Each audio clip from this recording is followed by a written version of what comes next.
the breaking news at the moment, the top story that we're tracking is the press conference of Amit Shah. As the countdown to that has begun, live frame coming in from the BJP headquarters in the national capital. Home Minister Amit Shah will be countering the Congress's attack on the BJP, on Amit Shah, demanding an apology on what he said on Ambedkar last night as he was concluding the constitutional debate, the constitution debate in Rajya Sabha. And BJP continues to counter. Top ministers have in fact come out and taken on the Congress over their allegations of Amit Shah insulting B.R. Ambedkar. And now we see that in just a short while from now, any moment from now, Shravan, we will have Amit Shah briefing the media, issuing a statement, countering the Congress party. In fact, Executive Editor for Politics, Aishwarya Kapoor, joins us live on the broadcast. Aishwarya, well, we are getting that live frame from the BJP headquarters. Amit Shah, after all the top ministers, right from Kiren Rijiju to the other leaders, have taken on the Congress party to counter, it's now Amit Shah himself. The Home Minister right now. Well, on your screens, Home Minister Amit Shah's security protocol. Home Minister enters with BJP National President Jagat Prakash Nadda. The press conference is going to begin within the next 30 to 50 seconds. You're going to see on your screens Home Minister Amit Shah, BJP National President Jagat Prakash Nadda, Minister of Parliamentary Affairs Kiren Rijiju, we are being told, is also going to be on the dais. Home Minister's press conference is going to be very important. He's going to hit back at the opposition. BJP National President Jagat Prakash Nadda with him on dais giving a clear message. Minister of Information and Broadcasting Ashwini Vaishnav, I can see right there sitting. Anil Baluni, Member of Parliament. Piyush Goyal, Senior Minister on the dais. So it's Home Minister Amit Shah, BJP National President Jagat Prakash Nadda, Piyush Goyal, Ashwini Vaishnav, Anil Baluni, Kiren Rijiju, all of them on the dais. And it's the next voice is going to be of the Home Minister as the press conference begins.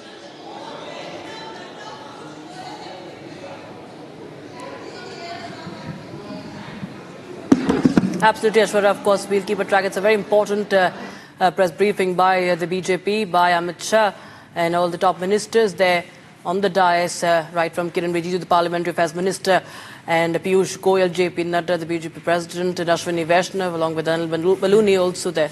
Listen and viewers, Amit Shah. आदरणीय अश्विनी वैष्णव जी हम लोगों के मध्य है। मैं आदरणीय अमित शाह जी से आग्रह करूंगा कि वो प्रेस को संबोधित करें। मित्रों, आज की प्रेस वार्ता में आप सभी का स्वागत है।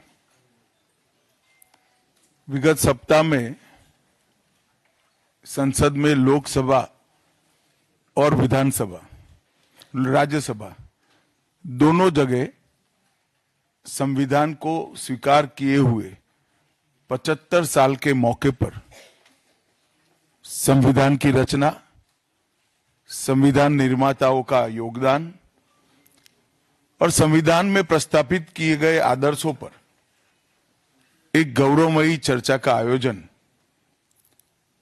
संसद के द्वारा किया गया। वो चर्चा में 75 साल की देश की गौरव यात्रा, विकास यात्रा और उपलब्धियों की भी चर्चा होनी थी। ये तो स्वाभाविक है कि जब लोकसभा में, राज्यसभा में पक्ष और विपक्ष होते हैं तो हर मुद्दे पर लोगों का नजरिया अलग अलग होता है, दलों का नजरिया अलग अलग होता है, वक्ताओं का नजरिया अलग अलग होता है। मगर संसद जैसे देश के सर्वोच्च लोकतांत्रिक फोरम में जब चर्चा होती है तब इसमें एक बात कॉमन होती है कि बात तथ्य के आधार पर होनी चाहिए और बात सत्य के आधार पर होनी चाहिए।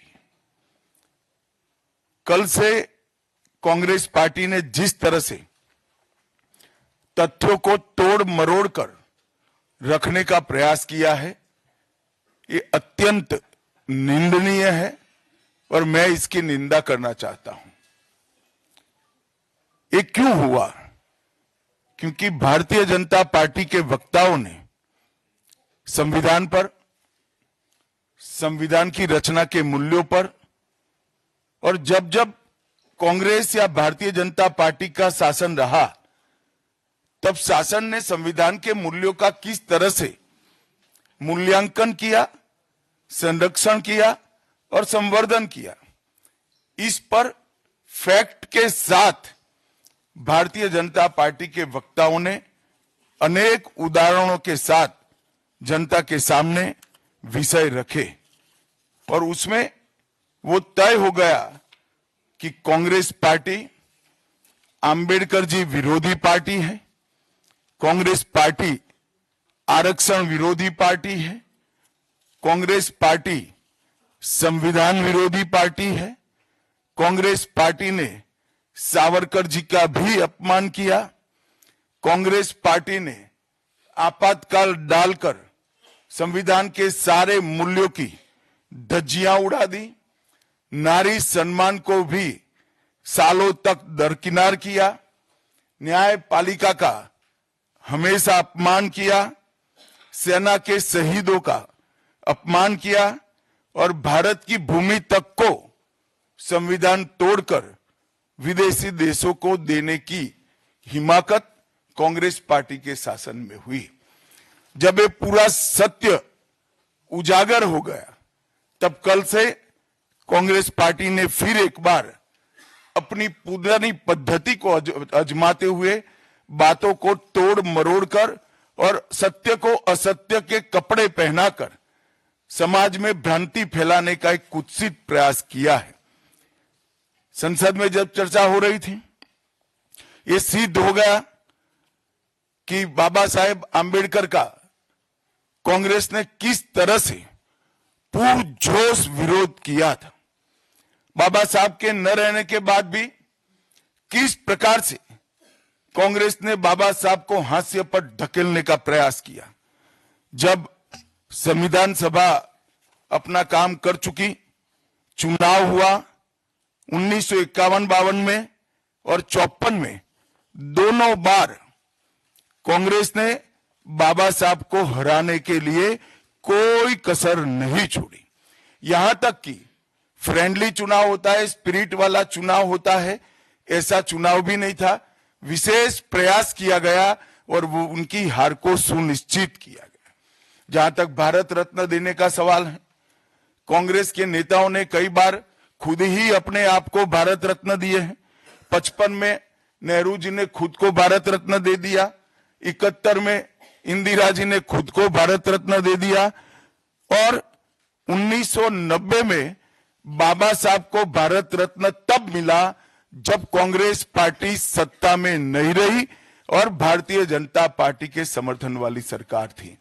1990 तक कांग्रेस पार्टी बाबा साहब को भारत रत्न न मिले इसका बड़े जतन से प्रयास करती रही, यहां तक कि बाबा साहब की जयंती को भी, 100वीं जयंती को भी मनाने का मना ही कर दिया गया।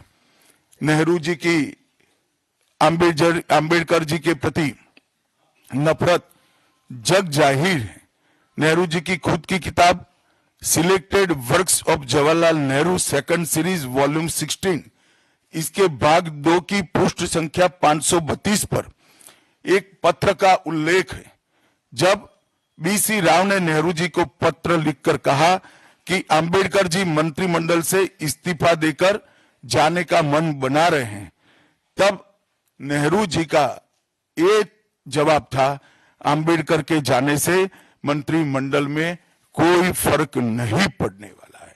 अंबेडकर जी के महान योगदान का मूल्यांकन जवाहरलाल जी किस तरह से करते थे, इससे बड़ा कोई उदाहरण नहीं हो सकता। जब पंडित जी की एक और किताब को पढ़ते हैं, लेटर टू चीफ मिनिस्टर में एक उल्लेख है, बंबई के मेयर ने एक पत्र में बाबा साहब के अंबेडकर के जन्मस्थान महू में उनका स्मारक बनाना चाहिए, ऐसा सुझाव दिया। 18 जून 1959 को पंडित जी ने कहा, सरकार के लिए स्मारक स्थापित करना बिल्कुल सामान्य बात नहीं होगी, आमतौर पर स्मारक निजी पहल से किया जाता है। अपने परिवार के चाहे कोई भी सदस्य हो, नेहरू जी हो, इंदिरा जी हो, संजय गांधी हो, राजीव गांधी हो, कई सारे लोगों के लाखों स्मारक देश के अंदर बनाने वाले परिवार के मुखिया कहते हैं कि आमतौर पर निजी पहल पर स्मारक बनाया जाता है, क्योंकि ये स्मारक B.R. आम्बेडकर जी का था। मित्रों, जब एक दूसरा उदाहरण मैं देना चाहता हूं। एक सर्वदलीय मंत्रिमंडल, पहली देश की कैबिनेट बनी जिसमें बाबा साहेब आम्बेडकर भी सदस्य थे, नेहरू जी प्रधानमंत्री थे। नेहरू जी की किताब selected works of Jawaharlal Nehru में एक और उल्लेख आता है। नेहरू जी के आश्वासन के बावजूद आम्बेडकर जी को कोई महत्वपूर्ण विभाग नहीं दिया गया, और ये स्पष्ट इसके अंदर उल्लेख है कि सरकार की नीतियों, विशेषकर विदेश, रक्षा और अनुसूचित जाति और जनजाति से जुड़ी हुई नीतियां और 370 के खिलाफ आम्बेडकर जी थे। जब एक और कांग्रेस पार्टी है, बाबा साहेब आम्बेडकर का कोई स्मारक जब तक कांग्रेस सत्ता में रही बड़ा नहीं बना। जहां जहां विपक्ष की सरकारें आती गई, स्मारक बनते गए। भारतीय जनता पार्टी की सरकारों ने और नरेंद्र मोदी जी की सरकार ने बाबा साहब के जीवन के संबंधित पंच तीर्थ का विकास किया। मध्य प्रदेश में महू, लंदन में वो स्थान जहां बाबा साहब पढ़ते थे, नागपुर में दीक्षा भूमि, दिल्ली में महापरिनिर्वाण स्थान और महाराष्ट्र के मुंबई में स्थित चैत्य भूमि का विकास करने का काम भारतीय जनता पार्टी की सरकारों ने किया। 19 नवंबर 2015 को नरेंद्र मोदी जी ने आम्बेडकर जी के सम्मान में 26 नवंबर को संविधान दिन घोषित किया। डॉक्टर आम्बेडकर इंटरनेशनल सेंटर की स्थापना भी की। 2018 में प्रधानमंत्री नरेंद्र मोदी जी ने महापरिनिर्वाण स्थल पर डॉक्टर आम्बेडकर स्मारक का उद्घाटन किया, जो लगभग 2 एकड़ में फैला है। मित्रों, मैं आज जब आप सबके सामने उपस्थित हुआ हूं, तब राज्यसभा में मेरे बयान को तोड़ मरोड़ कर पेश किया गया। मेरा मीडिया के सभी मित्रों से आग्रह है, कांग्रेस ने सार्वजनिक जीवन में ये जो पद्धति की है कि बयानों को तोड़ मरोड़ कर पेश करना, हो हल्ला मचाना और भ्रांति खड़ी करना। पहले उन्होंने नरेंद्र मोदी जी के भी एडिटेड बयानों को सार्वजनिक किया। चुनाव जब चल रहा था, मेरे बयान को AI का उपयोग कर एडिट किया गया और पूरे देश में इसको प्रसारित करने का घृणित काम किया गया। और आज आम्बेडकर जी के लिए मेरी बात को तोड़ मरोड़ कर वो पेश कर रहे हैं। मैं स्पष्टता के साथ कहना चाहता हूं, मीडिया को विनती भी करना चाहता हूं कि मेरा पूरा बयान जनता के सामने रखिए। मैं वो पार्टी से आता हूं जो पार्टी कभी आम्बेडकर जी का अपमान नहीं कर सकती। पहले जनसंघ और फिर भारतीय जनता पार्टी ने हमेशा आम्बेडकर जी के सिद्धांतों के आधार पर चलने का प्रयास किया है। जब जब भारतीय जनता पार्टी शासन में रही, आम्बेडकर जी के सिद्धांतों का हमने प्रचार किया है, प्रसार किया है। आरक्षण को और मजबूत करने का काम भारतीय जनता पार्टी ने किया है। इन्होंने जिस प्रकार से आरक्षण को भी विरोध किया, वो भी हम सब जानते हैं। पिछड़ा वर्ग आयोग, काका साहेब कालेलकर आयोग 53 में बना, 55 में रिपोर्ट आई, आज तक वो रिपोर्ट को लागू नहीं किया गया। 31 दिसंबर 1980 को मंडल आयोग बना, मंडल आयोग की रिपोर्ट आई। 80 में इंदिरा जी ने मंडल आयोग को ठंडे बस्ते में डाल दिया। 90 में जब गैर कांग्रेसी सरकार आई, तब मंडल आयोग की रिपोर्ट लागू हुई। उस वक्त राजीव गांधी विपक्ष के नेता थे और जब मंडल आयोग की रिपोर्ट लागू हुई, प्रस्ताव संसद में आया, राजीव जी ने अपने जीवन का सबसे लंबा भाषण ओबीसी के आरक्षण का विरोध करने के लिए किया। आज मैं फिर से एक बार आग्रह के साथ मीडिया को बताना चाहता हूं, सच्चाई को जनता तक पहुंचाना चाहिए। मेरी पूरी बात बहुत स्पष्टता के साथ, कोई कंफ्यूजन के बगैर राज्यसभा के रिकॉर्ड पर है। आज भारतीय जनता पार्टी के सैकड़ों कार्यकर्ताओं ने ट्वीट कर भी इस सत्य को लोगों के बीच में पहुंचाया है। और जिन्होंने जीवन भर बाबा साहेब का अपमान किया, जिन्होंने जीवन भर बाबा साहब के सिद्धांतों को दरकिनार किया, जिन्होंने जब तक सत्ता में रहे बाबा साहब को भारत रत्न मिलने नहीं दिया, जिन्होंने जब तक सत्ता पर रहे आरक्षण के सिद्धांतों की धज्जियां उड़ाई, वो लोग आज बाबा साहेब आंबेडकर के नाम पे भ्रांति फैलाना चाहते हैं। मैं कांग्रेस के अध्यक्ष खड़गे जी को भी कहना चाहता हूं, खड़गे साहब, आपका तो कम से कम दायित्व तो बनता है, क्योंकि आप उस वर्ग से आते हो जो वर्ग के लिए बाबा साहब आंबेडकर जी ने पूरा जीवन समर्पित किया। आपने कम से कम कांग्रेस के एक कुत्सित प्रयास में सपोर्ट नहीं करना चाहिए था। मुझे बड़ा दुख है कि आप भी राहुल गांधी जी के दबाव में इसके अंदर शामिल हुए हो। मित्रों, आज जब हम सब यहां बैठे हैं, मैं फिर से एक बार कहना चाहता हूं, कांग्रेस के पास इस संविधान के ऊपर की चर्चा में बाबा साहेब आंबेडकर विरोधी कांग्रेस है, इसका कोई जवाब नहीं बचा। संविधान विरोधी कांग्रेस है, इसका कोई जवाब नहीं बचा। कांग्रेस आरक्षण विरोधी है, इसका कोई जवाब नहीं बचा। कांग्रेस सावरकर विरोधी है, इसका भी कोई जवाब नहीं बचा। कांग्रेस ओबीसी विरोधी है, उसका भी कोई जवाब नहीं बचा। आपातकाल का पाप कांग्रेस के ही समय में हुआ, इसका भी कोई जवाब नहीं बचा। नारी सम्मान का विरोध भी कांग्रेस ने ही किया, वो प्रस्तापित हो गया। न्यायपालिका का अपमान ही कांग्रेस ने ही किया, वो भी प्रस्तापित हो गया। भारत की भूमि को भी संविधान को दरकिनार कर विदेश को सौंपने का पाप भी कांग्रेस ने ही किया, ये भी प्रस्तापित हो गया। तब फिर से एक बार चिर परिचित अपनी पुरानी नीति पर कांग्रेस आई है और उन्होंने मेरे बयान को तोड़ मरोड़ कर आधा ही दिखाकर जनता के सामने रखना और भ्रांति फैलाने का प्रयास किया है।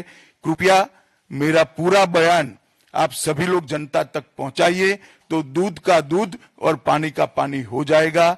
मैं उस पार्टी से आता हूं, उस संस्कृति से आता हूं, जो स्वप्न में भी बाबा साहब के विचारों का या बाबा साहब के स्वयं का अपमान नहीं कर सकते। हम जानते हैं कि देश के संविधान को समावेशी बनाने में, देश के पिछड़े वर्ग को, दलितों को, आदिवासियों को, गरीबों को और वंचितों को न्याय दिलाने के लिए और देश के लोकतंत्र की नींव को इतनी नीचे तक गहरी पहुंचाने में बाबा साहब का बहुत बड़ा योगदान है। पूरा देश बाबा साहब के प्रति कृतज्ञता व्यक्त करता है। कम से कम हम तो ऐसा नहीं कर सकते जिससे बाबा साहब का अपमान हो पाए। और मैं फिर से एक बार कांग्रेस के ये कुत्सित प्रयासों की घोर निंदा करता हूं और जो संविधान पर दोनों सदनों में चर्चा हुई, कम से कम भारतीय जनता पार्टी की ओर से चर्चा का स्तर मेंटेन करने का पूरा प्रयास किया गया था, विषय पर बोलने का आग्रह किया गया था और तथ्य के साथ बोलने का आग्रह भी हमारे सारे वक्ताओं ने किया था।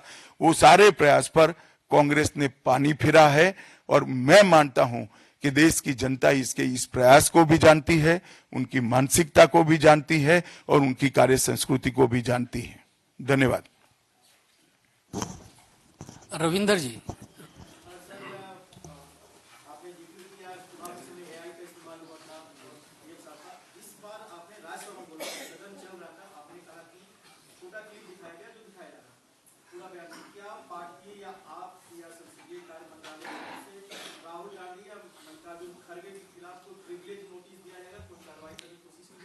देखिए, मैं पार्लियामेंट के बारे में बाहर जवाब नहीं दे सकता, परंतु मैं इतना जरूर कह सकता हूं कि इसके सारे legal option Bharatiya Janata party तरासेगी। Parliament के अंदर और पार्लियामेंट के बाहर क्या लीगल एक्शन हो सकते हैं, वो सारी संभावनाओं को तराश कर भारतीय जनता पार्टी निर्णय करेगी। आनंद पांडे जी।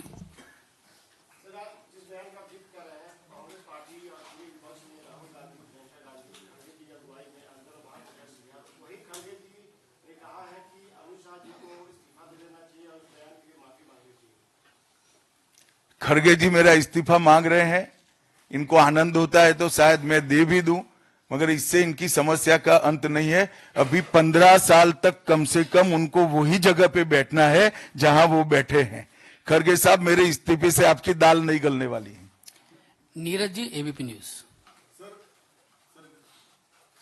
मेरा सवाल है, क्योंकि लोकसभा चुनाव से पहले भी संविधान विरोधी बात कही गई कि संविधान अब खतरे में है, दलितों का अधिकार खतरे में है। दिल्ली चुनाव के ठीक पहले फिर से एक बार इस मामले को उछाला जा रहा है। क्या आपको लगता है? नीरज जी, आप भूल रहे हैं, बीच में हरियाणा और महाराष्ट्र का चुनाव हो गया है और उन्होंने लहराया हुआ संविधान अंदर से कोरा था। संविधान प्रेम इनका कितना खोखला है वो एक्सपोज हो चुके हैं। एक झूठ बार बार नहीं चल सकता है, अंततोगत्वा सत्य जनता तक पहुंचता ही है। ऐश्वर्या पालीवाल, आज तक।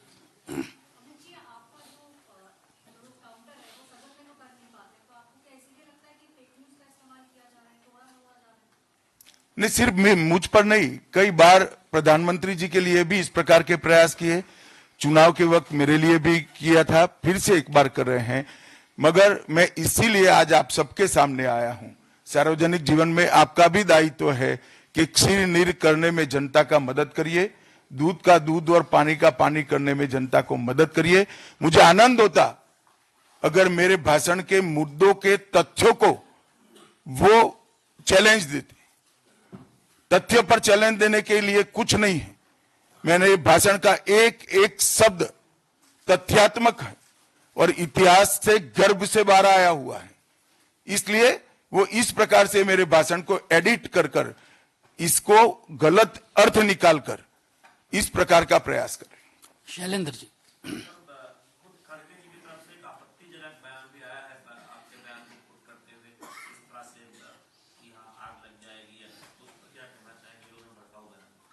मुझे लगता है आप मेरी प्रेस को अच्छे से कवर करिए, कुछ नहीं होगा। प्रज्ञा कौशिक।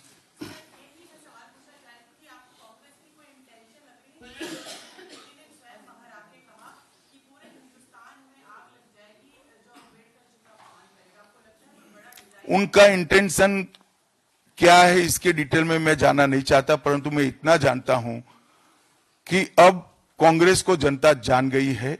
एक ही प्रकार से झूठ और भ्रम बार बार जनता मानती नहीं है। विकास भदौरिया।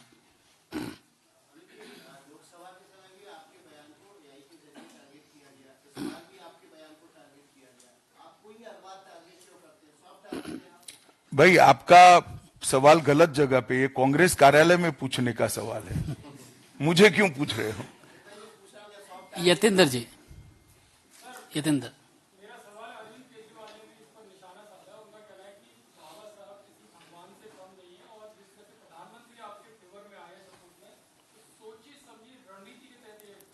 देखिए, इनकी भ्रांति है, प्रधानमंत्री सत्य के फेवर में बोले हैं।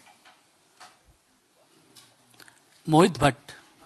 सर, जिस प्रकार से सारी विपक्षी पार्टियां भी अब साथ आ गई हैं, पहले वो अलग अलग मुद्दों पे पार्लियामेंट में अलग अलग जगह थी, लेकिन इस मुद्दे पे वो सड़कों पे आने की बात कर रही है। आम आदमी पार्टी ने प्रोटेस्ट किया, टीएमसी भी प्रोटेस्ट करेगी, तो इस मुद्दे पे सारी विपक्षी पार्टी एक साथ आ गई है। देखिए, सत्य को किसी के सपोर्ट की जरूरत नहीं होती। हमारी बात में, हमारे मुद्दों के साथ सत्य स्वयं खड़ा है।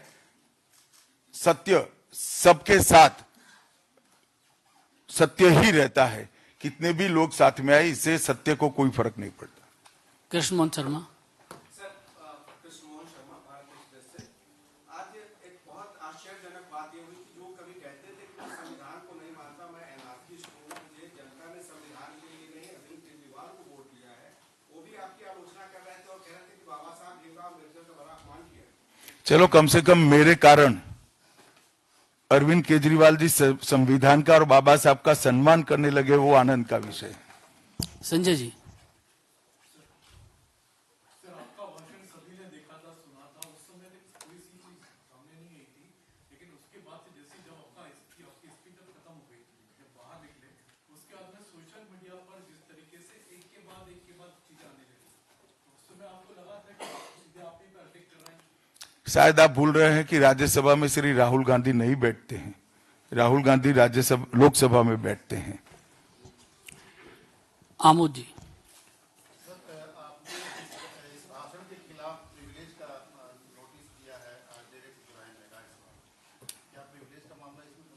मुझे क्या मालूम, हो तो स्पीकर साहब ने तय करना पड़ेगा, सभापति जी तय करेंगे। मोहित सॉरी अमित, सर खड़गे जी ने ये भी कहा कि आपको लगातार डिफेंड किया गया था पीएम की ओर से भी इस बयान के बाद, और देश में जगह जगह लोगों में गुस्सा है। मुझे लगता है कि खड़गे जी ने आत्मनिरीक्षण करने की जरूरत है। वो जो कर रहे हैं इसके प्रति गुस्सा है या मेरे बयान के प्रति, वो उनको थोड़े दिन में मालूम पड़ जाएगा। आप पूछना चाहते हैं?